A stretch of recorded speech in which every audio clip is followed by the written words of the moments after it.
all of you, welcome to the summit. I'm your host, Emmanuel Munyarukumbuzi, and we're very happy to have you with us tonight. So tonight we dive deep into a crucial issue that continues to affect millions in the region as well as in the wider international community. On tonight's show, we're going to discuss the outcome of the extraordinary summit of the Southern African Development Community, SADC, and the East African Community, EAC, on the issues or ongoing security issues that are unfolding in Eastern DRC. To start this conversation, we have a guiding question, which is the EAC-SADC summit on DRC a unified path to lasting peace? To answer that question, I'm joined in studio by Vincent Gasana, who is a broadcast journalist as well as a producer for programs. We're also joined by Alois Mutabingwa, who is the former Deputy Secretary General of the East African Community. Welcome, gentlemen. Thank you. Thank you very much. Now, before we dive into this discussion of ours, we had a chance of talking to the Minister of International Affairs and International Cooperation, Ambassador Olivier Nduhungirehe. Let's quickly, we'll listen to the interview in a few minutes later. But before we even talk about this historical joint summit between EAC and SADC, I want us to go back to the genesis of the problem, because I think it gets overlooked from time to time. We'll start with you, Mr. Mutabingwa. What do you think is the genesis of this conflict, and why did M23 exist in the first place, and how did it get to evolve up to becoming AFC/M23? Over to you, sir. The M23 is the last organizational attempt in the series of other attempts by the people of Eastern DRC to try and face their challenge, the challenge to their peace, security, discrimination, and other forms of mistreatment that to do with the consistent effort by Kinshasa in the administration of the country to downplay their citizenship and at times to decline it. It dates back to the 60s, 70s. It goes on, where you find the Kenya-Rwanda speaking people or those with the ancestral heritage that is materially similar to that of Rwanda being denied officially the citizenship. And this is nothing but the division, the results of Europeans' scramble for unpartitioning of Africa, which led into a division of African continent by simply drawing lines which became borders of countries, and these communities found themselves in Congo. And because they found themselves in Congo, they were Congolese. That is on the northern side. The Banyamulenge are a different history altogether, because they were Congolese from the centuries around 14th, etc. And just fast forward, you realize that because of that identity, they are consistently being treated as lesser Congolese than others.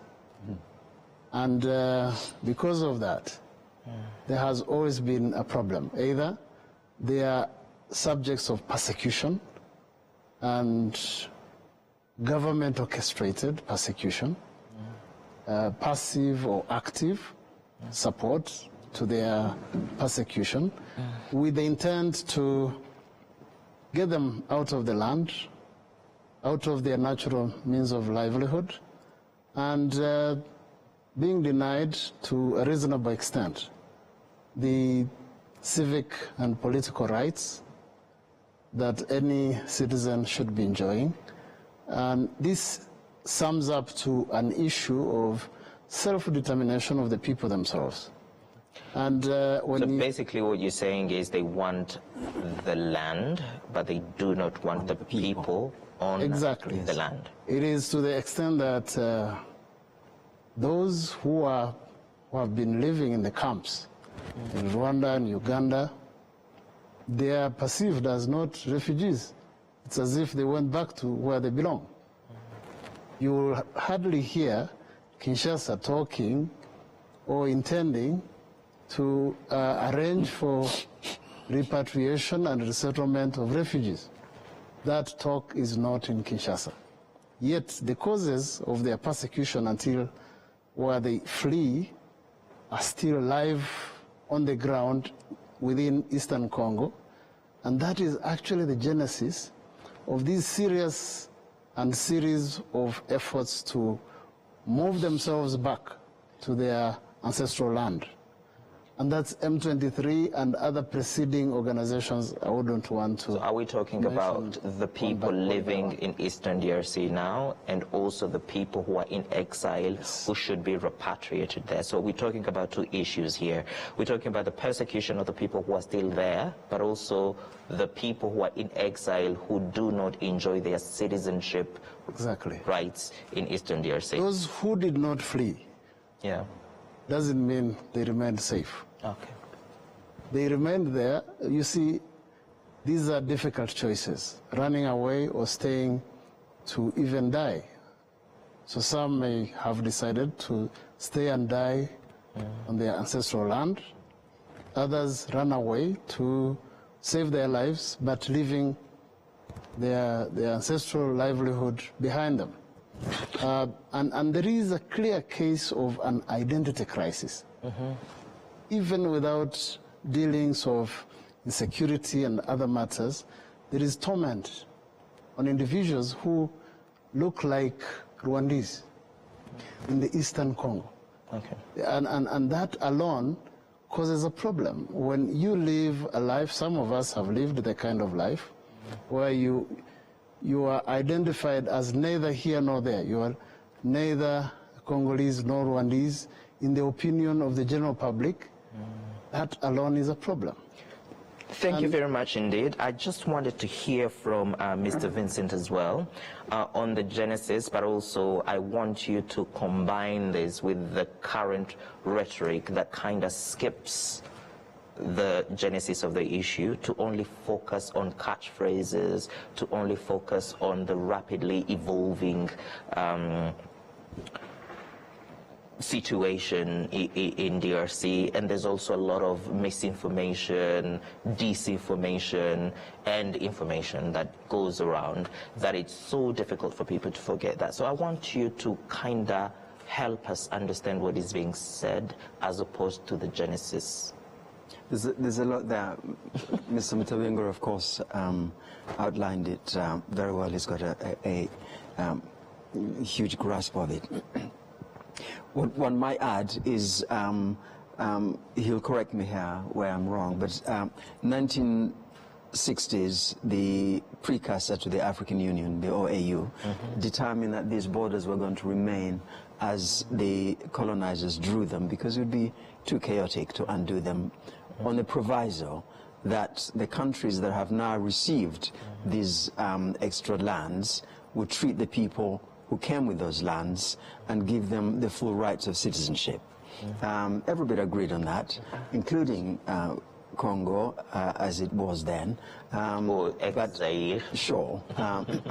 But as is become customary with them, once they went back, they reneged on that. And there'd been persecution throughout the decades. and in a way, persecution that became the norm, and people got somewhat used to it. The Kinyarwanda-speaking Congolese got somewhat used to it. Some of them did even pretty well during those decades, until 1994, when again the involvement of some European powers, the French escorted the genocidal establishment from Rwanda after the 94 genocide against the Tutsi. What's yours? And took them to Zaire as it was then, with the blessing of Mobutu. They then planted the seed of genocide ideology within the DRC, as it is now, and they began to commit, essentially to this day, genocidal murders, genocidal persecution. So it became something new. The persecution changed. Its nature changed after 94. It was galvanized in exactly. a way. I mean, it became something much, well, it became genocidal, essentially. So the nature of it changed. Prior to that, I think the Congolese could, the Kinyarwanda-speaking Congolese could just about exist within it, live, and some of them do fairly well. But after 1994, it became an entirely different thing. It became, again, as I say, genocidal. And that, I think, is when the Kinyarwanda-speaking Congolese decided to fight back in self-defense, to defend their communities. First of all, of course, CNDP, which then becomes M23. Now, we get to a stage where the world gets involved. And the world refuses steadfastly, it seems to me, to look at the causes of this conflict. We'll come to the summit later on, and it would seem to me that various summits, whether it's the Rwanda process or the Nairobi process or whatever, that has been, I would say, the sticking point. No, it's almost, everybody seems to almost be coy or rather nervous about acknowledging that these are the causes of the crisis. Now, there's no point repeating platitude after platitude. We want peace, we want, you know, there is no military solution to this, if you will not acknowledge the causes of the crisis. Now, within the vacuum of the refusal to acknowledge the causes of the crisis, they put Rwanda instead. So rather than acknowledge the cause of crisis, you point at Rwanda. Okay, so you're saying three things here now. So there was persecution before, and then... I mean, persecution has always been there, as Mr. Tabingwa was outlining. And with the advent of after 94, the FDLR in DRC, then it became persecution on steroid, and it became genocidal. And then after that, now... there was a scapegoat in addition to that, which was Rwanda, not to mention that. Yes, sir? Allow me to just come in. You see, the genocidal type of the persecution, the killings, and other forms of inhuman treatment are marked as starting from 1994. That narrative is not correct. Okay. The chronology of events that were systematic and targeting an ethnic Tutsi group dating back from the 1961 in Rwanda, right here, and following the asylum, the move by, it was called a revolution in this country, 59? The 1959, that led into a segment of Rwandans, largely, not all, but largely Tutsis, but it was a mix because it was given a political characterization, and therefore anyone who was against a certain political organization in Rwanda or who held was forced out of the country. Anyone who was against genocide ideology, essentially. Actually, it was more to do with those who did not take sides with those supported by the colonial masters in 1959. They were evicted forcibly. Their houses torched. Sure. It was along political lines, party politics. But behind the party politics, there was also ethnicity. But so many people who are of mixed ethnic groupings were not, they were belonging to one party called Runari, if you may remember. And because that was a party dating back to the time of demanding for freedom and headed by the king of this country at the time, Rudahigwa, that was a problem to the colonial masters. So in dealing with that king and his push for independence, they were also dealing with a political party that the king was the creator. Okay. And the followers who are Rwandese, irrespective of which ethnic grouping belonging to that political party, ended in asylum. So did that happen? Just hold a second. They were forced out of the country. We're talking about 59-61. What am I talking about? I'm speaking to the 1948 UN instrument defining the crime of genocide. All that I've said constitutes genocide whenever it happens. Systematic, targeted, with a political intent or racial intent, yeah, but is there religious, a link etc. between what happened in Rwanda that we're talking about in the 1960s, 59, 60s, Yes. and maybe 70s, with what is currently happening in I'll Eastern come to DRC? that. So that's very quickly, maybe if you can give us I'll the come links, to that. and then we'll listen to what You've touched Vincent the has nerve to of add. what I should have said in detail. Yeah. So we move towards 1961. The first genocide took place here, in this country, irrespective of the scale. We saw a series of those crimes committed from time to time whenever there is need for sort of like a political statement on the part of those in positions of power. 1973, some Tutsis were killed in this country in the cause of regime change, the coup d'etat. It went on, end of, and some others, of course, were running out of the country. In the 80s, similar things happened. More people were running away from the persecution. It went on until late 1988, sorry, between 1988 and 1994. Actually, 1986 or 87, when now there was an organized move towards the Eastern Congo to uproot those who are already settled in Eastern Congo by what was called Magrivi.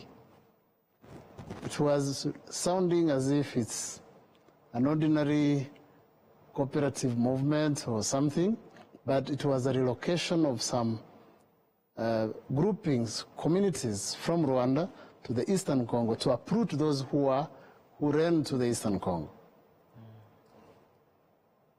When it came to 1994, it was just a confirmation of what was attempted serially from the 1961. The genocide committed against Tutsis in 1994 in Rwanda was only different from others in terms of scale and speed and the high level of organization. What you see in Eastern Congo, therefore, is part and parcel of what was being attempted across those periods, because there were also migrations as a result of each incident. People would run away, those who don't die. And when it appeared like the Eastern Congo is now becoming a safe haven for those initially targeted inside Rwanda, there was also an attempt to finish them up by creating a mechanism within the Eastern Congo. So are we talking about the people who relocated there Yes. and met the people who were armed. native from there? They were relocated. Let's listen to him and then we'll come back to There's an you. awful lot of detail. Yeah? There's an awful lot of detail, and we can go Indeed. back possibly a little bit further than we have time for. Indeed, yeah. But again, under the supervision of Mr. Mutabengo here, the essential point is that genocide ideology is transported into Congo. And then the Kinyarwanda-speaking Congolese become victim of that ideology. After 1994, it is intensified in the same way as it is intensified in Rwanda. So in a way, really, we don't want to go too much into the detail of what was happening in Rwanda, but essentially the 20th century is the latter part of the 20th century, so 90s is the worst for Kinyarwanda-speaking Congolese. But as Mr. Bingwa points out, it starts, of course, in the first pogroms of the genocide ideology, and they go after the Kinyarwanda-speaking Congolese. There's a mixture in the sense that some people flee from Rwanda to Congo, but I think that's a separate thing. If we look at purely Kinyarwanda-speaking Congolese, they become victims of that ideology which was born in Rwanda. Okay, thank you very much. Maybe so that we have a chance to talk about the resolution of the SADC EAC, I'd like us to kind of conclude on this genesis and then quickly move on to listening to what the minister said earlier in the conversation I had with him, and then we get to analyze also the various discussions they had and what they mean for Rwanda, for the Eastern DRC, and for the region in general. So if we can say a few words about the genesis, and then we move on to the outcome of the joint EAC and SADC summit. Okay, just fast forward. I mentioned about colonial borders. Indeed. The Rwanda kingdom that is pre-colonial was including a significant part of the Eastern Congo. That is what I mentioned I forgot to mention.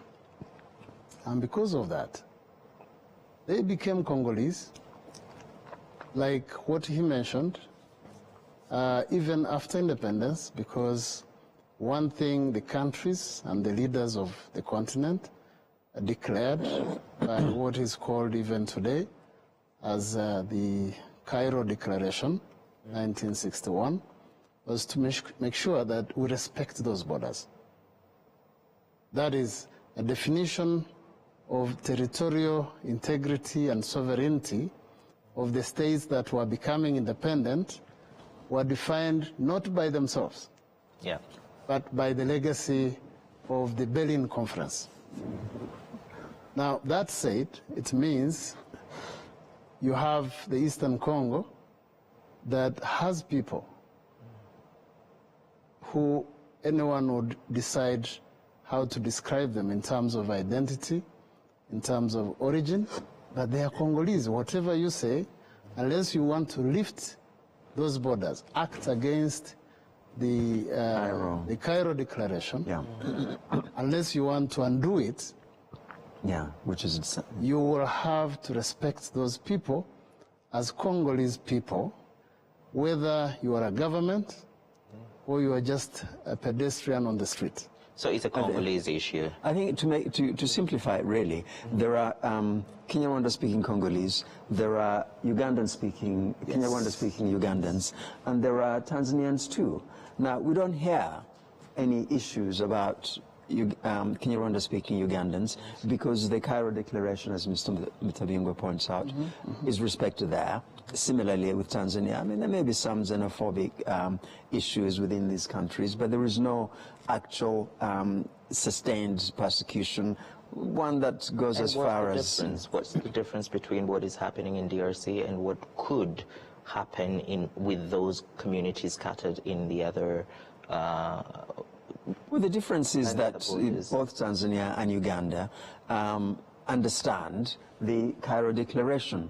These people happen to be Ugandan, Tanzanian, Congolese, because you are given land that was Rwanda's. So they came with the land. So as I think, I don't know whether it was you or Mr. Bingwa made the point, you either take the people with the land, or you give the land back. It's a very simple equation. Thank you so much for setting the tone for our conversation. Now let's move to the outcome of the joint EAC and SADC discussions earlier today. But before then, I would like us to follow the interview I had earlier with Ambassador Olivier Nduhungirehe, who is the Minister for Foreign Affairs and International Cooperation.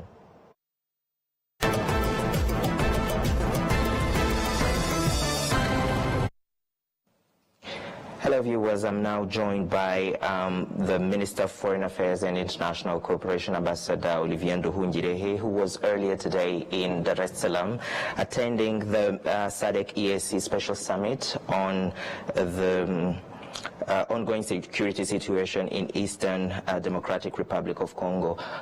You've attended the ministerial meeting that preceded the special summit. Can you tell us what our viewers can learn from both the ministerial meeting and the EAC-SADC summit? Thank you very much. Thank you for having me.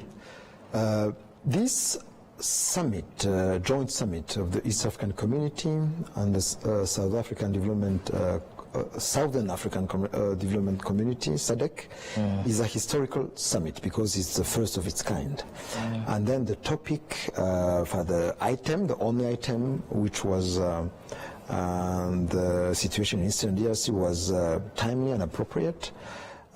Because of the current situation in Eastern DRC, but also because the two communities were involved at different periods in the conflict in Eastern DRC. So yesterday we had a ministerial meeting to prepare the work or the working documents or the outcome documents also for the heads of state who met today. And we met yesterday. We had a fruitful meeting. Many ministers attended the ministerial meeting, but unfortunately DRC, although they were present, but were not represented at the appropriate level because it was the ambassador of DRC to Botswana and to SADC, because SADC has its headquarters in Gaborone, in Botswana, who attended. And in the diplomatic terms, does that send any specific message? Of course, it sends a diplomatic message, because when the only item on the agenda of a ministerial meeting is about your country, I think you should send a minister to provide information and to debate with your colleagues to try to find a solution. But nonetheless, we had a good meeting. We had an outcome document, and today we had the summit. After many hours of deliberations, we had successful conclusion, I will say, because there are many decisions that were made that are important to find a lasting solution to the crisis in Eastern DRC. And what are some of those decisions? Because our viewers are eager to understand and get to know those decisions and how this is going to lead us to long-lasting peace in Eastern DRC, in particular, in the region in general. First of all, there was a decision of cessation of hostilities and an immediate ceasefire, because it was there was a broad consensus about that. You will recall that the AFC M23 had announced a unilateral ceasefire, but for a ceasefire to hold, it is important that all parties abide by the ceasefire. So now we had a summit of heads of state that included the Democratic Republic of Congo, the president of Congo, who was online from Kinshasa, that decided that ceasefire. So it's important. That is first. Second, there was a decision to renew or to organize political talks, direct political talks between the government of Congo and different known state actors. This is, I think, how they phrased it in the decision, including the M23. Because it's important now that the M23 would be able to engage into direct talks with the government of DRC, as Rwanda has always requested, because we have always believed that there is no military solution to this crisis, that a viable solution to find a lasting way out, or a lasting solution to this crisis, is by political means, political talks. So this is important. And we have also decided to merge the two peace processes that are current to try to find a solution to that crisis, the Rwanda process and the Nairobi process, which will now become a Nairobi/Rwanda process. And we have also decided that we will maybe find a panel of 3 heads of state who would work together in order to find a solution. So it's a new approach that would, I hope, help the parties, the warring parties in Eastern DRC, finding a lasting solution to the crisis. Are these mechanisms, were these mechanisms present in the previous conversations or in the previous summits? Because we had the summit of the, a special summit of the EAC.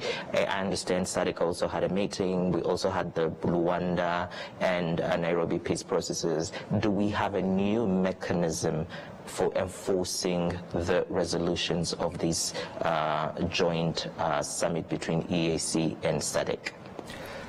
For the cessation of hostilities and ceasefire, we had mandated the Joint Chief of Staff of SADC and EAC, so the Joint Chief of Defense, to help in monitoring the implementation of the ceasefire, but also to give technical direction on other issues, humanitarian issues on the ground that were decided by heads of state. And there is also the ministerial meeting. There will be regular ministerial meetings, joint ministerial meeting, EAC-SADC. The first one will be held within 30 days to receive the report of the Joint Chief of Defense, to decide on a roadmap on those measures. There are measures that need to be implemented immediately, though others on the medium term and others on long term. So we'll have a roadmap, and also think on other issues that could be discussed to help bring lasting peace in Eastern DRC.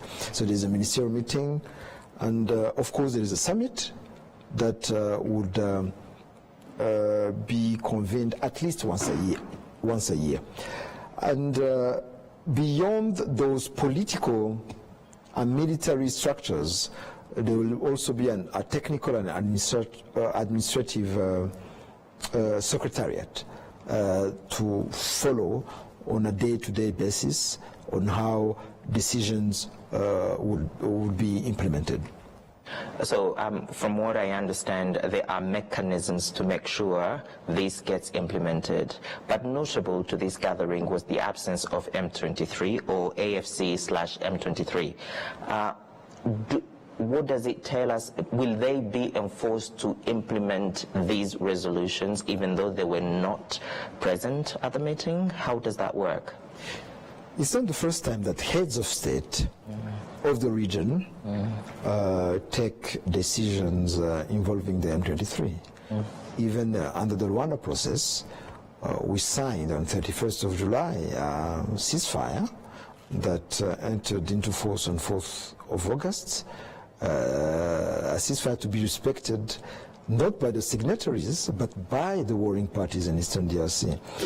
We believe that with the incentives now of broad political process, with direct talks between the M23 and the government of DRC, and also with these merged process, Nairobi/Rwanda, I think this is enough. We believe that is enough incentive to understand that there is now a new perspective for peace, for long-term peace in Eastern DRC and the region. So let's seize this moment, this opportunity to work together to see that we can bring lasting peace in our region. Now, still, this is the last one on the enforcement still.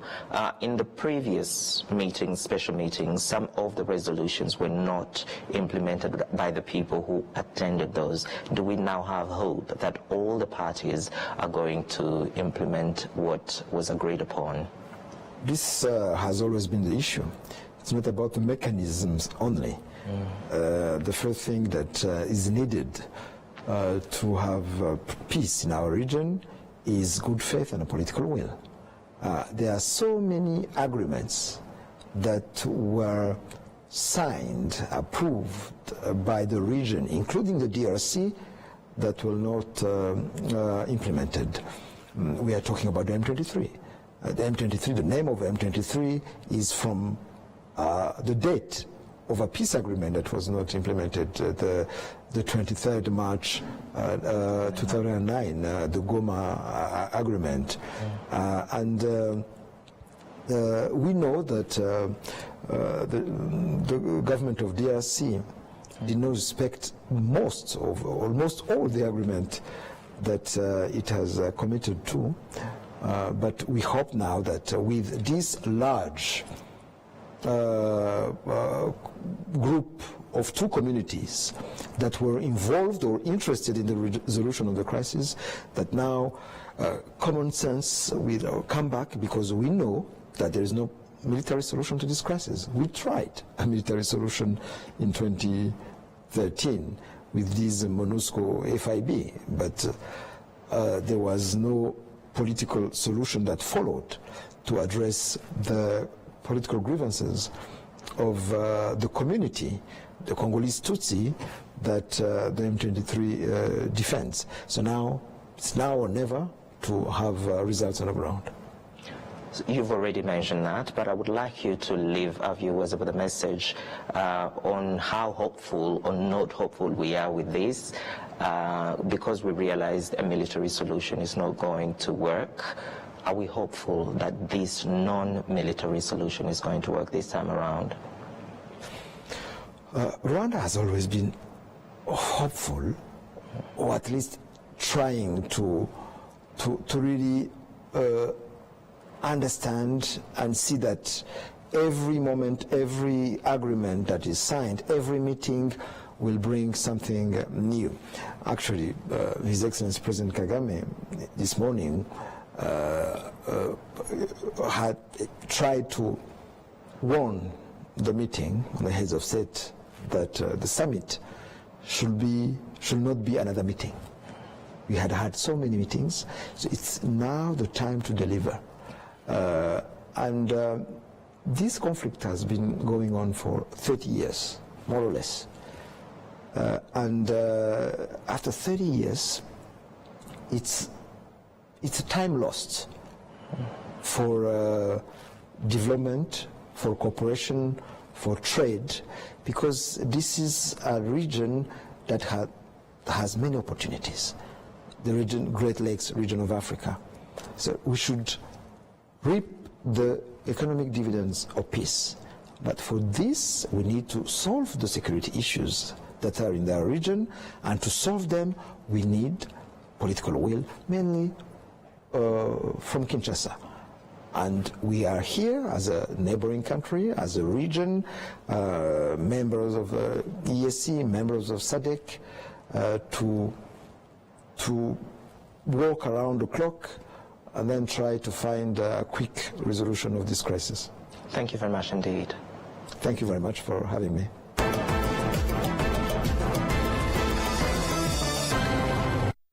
Welcome back to studio, and Mr. Vincent and Mr. Alois, I think we heard a lot about what happened in Dar es Salaam today. What's your take on what the minister has just shared with us, starting with you, Vincent? Well, we should just go home, and we've had it all. Not really. Because that was an announcement, but we need to digest it very quickly, because we have very few minutes left. It's a huge change. Yeah. Because I think it is worth, remembering President Kagame's statement that the processes had become an end in themselves, rather than a means to an end. And what the major change seems to me here, nobody will say it because, you know, it's be rather undiplomatic. For the first time, I think you may be able to have other countries in the region saying what Rwanda has been saying. Let's focus on the causes of the conflict, the root cause of the conflict, and this is an inter-Congolese conflict. Let the Congolese speak to each other. Now, it seemed that, for me, one of the major problems had been threefold. First of all, the region seemed to have gone quiet and didn't say anything about it. What do you mean by the region? Well, I mean, the Great Lakes region did not say very much about this inability to look at the root cause of the problem, and you only had one country constantly repeating this, which is Rwanda. And then, so the silence of the region on this issue. And then you had the problem of Western involvement. And then you had the problem of the infantilization of Felix Tshisekedi, really, President Tshisekedi in Kinshasa. So this big baby can do whatever he wanted, and nobody would say anything because the big baby had to be appeased. Clearly, the West thought it in its interest to keep Tshisekedi happy, and Tshisekedi will not be happy if anybody focused on the root causes of the conflict, of the issues. Now, the region will be obliged to live by its own statements and look at the root causes of this conflict. We remain to see whether or not the Congolese will actually say, now let's start these negotiations, because this could have happened 2 years ago. You know? So the only way, it seems to me, that this, you kept asking whether or not this will actually happen. We should point out, I mean, Minister Nduhungirehe has had several meetings that must have been very frustrating in Rwanda. So to see him being this optimistic must mean something. But it remains to be seen whether or not the Congolese will actually have those negotiations. But it is definitely a major change. Mr. Mutabingwa, any reactions? You who sat at the East African community in the capacity of Deputy Secretary General, what should we expect from such a first meeting of its kind? Thank you. First, before I express my expectations, let me first say a word or two on the diplomatic gestures that I opined from what transpired on the ground. This is a summit. A summit bringing together not any other but heads of state. Indeed. Anyone else coming to that summit comes to assist heads of states in ensuring their effective participation to an important meeting of the nature. I've seen that, like what the minister mentioned in passing, that Congo was not represented to the appropriate level. Which has without prejudice to His Excellency the Ambassador of Congo to Botswana, who represented Congo to the heads of states summit. I think he was referring to the ministerial meeting that preceded the Yes, EAC. yes, that's correct. Notwithstanding, though. Yeah. Yes. I mean, you had this certain Then you have where the Prime Minister was supposed to be representing Congo, but then again, the President also was there virtually. So it's design itself. Exactly. And then you have the President participating virtually. Then you know what happens in virtual meetings. Sometimes it works, sometimes it doesn't work, but thank God he was able to participate at least to that. What point are we driving home with? The point I'm driving is still coming to you, sir. Malawi was represented properly, ably represented. South Africa, the President did not make it. Why am I mentioning these? Burundi, the Prime Minister was there. Why am I mentioning this? Is the importance placed on the summit itself. Everyone else had reasons, sufficient reasons, to put everything aside and sit personally in that meeting. Yes, sometimes it happens, you may feel unwell. Something natural can only stop you from Force majeure, as they say. Force majeure, thank you very much. Now, that is just what I wanted to mention in passing. Let me go into the thrust of the outcomes of the very important meeting. You see, we are talking... The first of its kind. First of its kind, EAC-SADC. In fact, with the chair of the African Union Commission present, it becomes a Pan-African session. It becomes bigger than that, actually. At least to that level.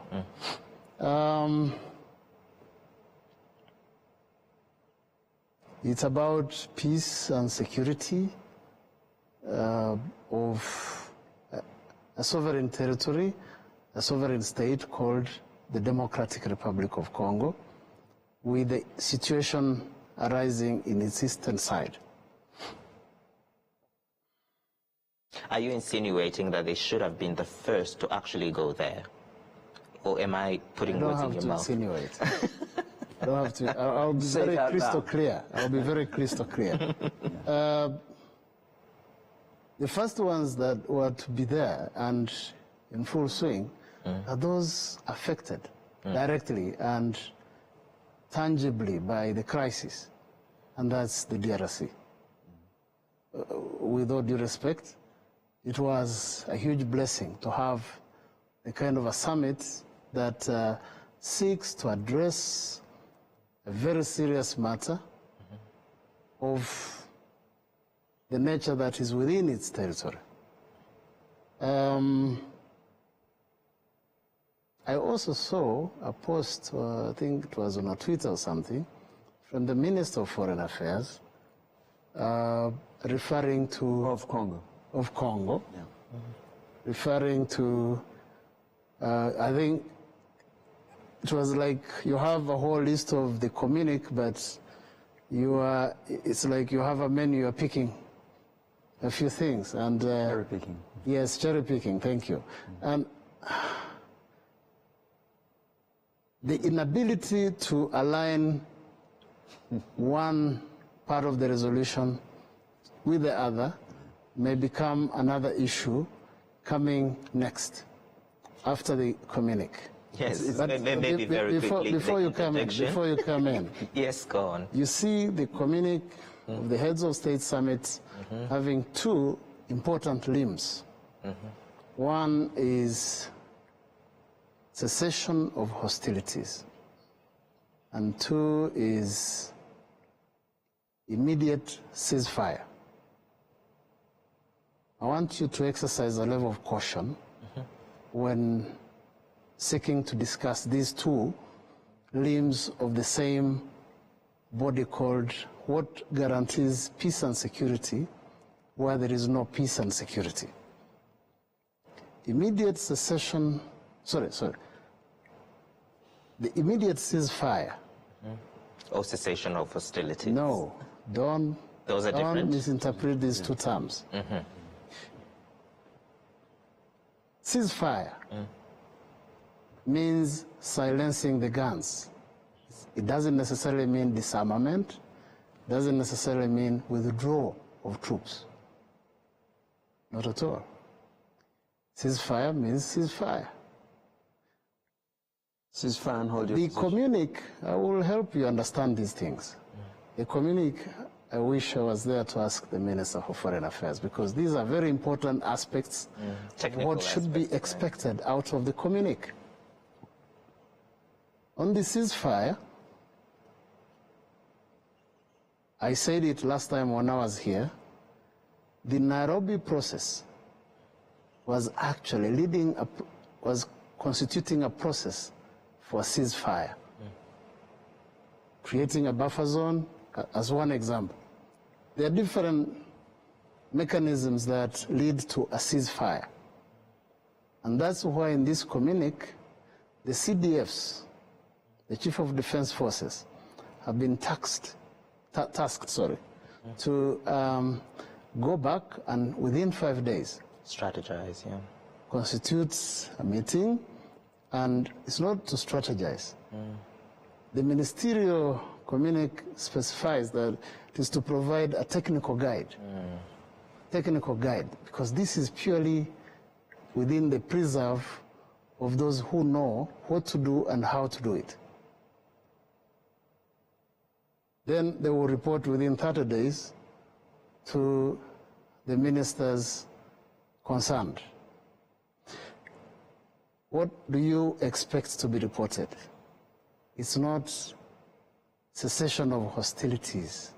That will be too early for such to happen. It will be submitting a proposal on the ceasefire negotiation. The word negotiation will be found in these communiques. Why? Because ceasefire is negotiable like any other matter. The facilitators mentioned will be facilitating the negotiations for a ceasefire, first and foremost. So they are expected, the concerned. I'm happy. Maybe I should have started with that. I'm happy with Let's go fast. the institutional structure created. Institutional structure created, yes, including a secretariat, so that there is capacity for implementing the resolutions of the heads of states. It used to be a problem, both on the Rwanda and the Nairobi process. But now they have created a working structure to enable the implementation of the directions of the heads of states. But the first limb will start first and foremost. There will be a negotiation of the ceasefire. They will create a to-do list and the timeline and who does what and within which period the ceasefire should be effectively realized. I mean, I know we just give him one see. Yeah. If you allow me, I will talk about the cessation of hostilities. Yeah. When Maybe very quickly so that we get to listen to him as well, because also the clock is ticking, unfortunately. Yes. Yeah. The ministerial order was almost like breaking it down into immediate, medium term, and long term. And there was a word mentioned somewhere in the ministerial communique called confidence building. I did not understand what confidence building, what are the activities constituting confidence building, but it tells you volumes about the situation at hand. It's not easy. I'm a mediator by practice and profession. It's not easy to bring warring parties to a negotiating table. That's why even the ceasefire is, you find the need to create a mechanism for enabling warring parties to cease the fire. Okay? Now, why do I say this? You may find things very well documented, decisions very well made, directions given clearly, but when it comes to translating those directives into the day-to-day actions, the minute-to-minute actions, it becomes another challenge altogether. So I'll leave it at that. You can ask me. Maybe we have 1 minute left, so if you can just interject. I can see. I mean, Ms. Mutalengo has helped us to see essentially what could happen. Things could get bogged down in this sort of thing, in these sort of technicalities. But in a way, really, the one group, the one side we haven't mentioned is M23. They made this happen. They've concentrated minds. If they hadn't gone to Goma, I doubt very much that this summit would have happened. So they have concentrated minds. If they had not seized Goma, you mean? Yeah. I think, so they have concentrated minds somewhat. And I think that these technicalities, which go on, they may also constrain my mind too. So they may actually be the impetus to peace more than all of these technicalities going on, depending on what they do. So I would have thought, yeah. So. I partially agree with you, partially in the sense that the will of the warring parties to stop fighting is paramount. Both? Yes. Both sides? Because we've seen it, even when negotiations are ongoing, one of the parties goes around and provokes the other party. Does something that is forbidden. And are you still hopeful? You still continue facilitating them to negotiate either the ceasefire or the cessation of hostilities through that walk of the path.